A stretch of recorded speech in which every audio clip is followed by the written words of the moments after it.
It's day 42 of the podcast, and there are two keys that we gain as we begin to consider the breath of God. You know, God is really triune in his being and his essence, Father, Son, Holy Spirit. And Jesus prays for us in John 17, starting at verse 20, that we would be able to enter into this communion with the Godhead as well.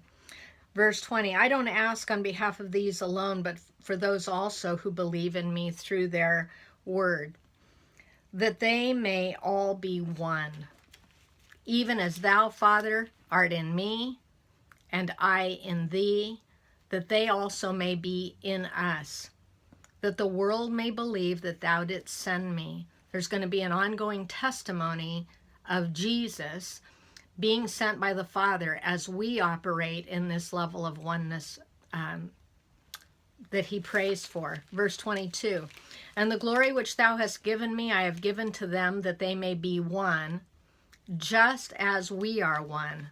I in them, thou in me, that they may be perfected in unity. Now that's not just get good at it someday, but made mature in this state of unity. That the world may know that thou didst send me, and didst love them even as thou didst love me. This is a holy communion that's going to come about, that Jesus is praying for. And when he breathes on his disciples in John chapter 20 and says, receive the Holy Spirit, if you forgive the sins of any, their sins have been forgiven. If you retain the sins of any, they have been retained. We have the ability to also walk in this oneness with the Father, receive the Spirit, walk in this oneness that Jesus prayed for, and then extend oneness, extend the ministry of reconciliation in and through our lives. So this first breath was to accomplish that oneness, to bring us back into this place of oneness, return us to our original design, which was without breach between us and God, and without breach between man and man, or man and woman. And it begins to sound a bit like Ezekiel 37, when the breath of God is released, bones start rattling together and sinews and ligaments are put back onto the body. Sounds a little bit, as you read Ezekiel 37, it sounds a little bit like Ephesians 4. If you read after the fivefold gifts being given, what that accomplishes. The second breath,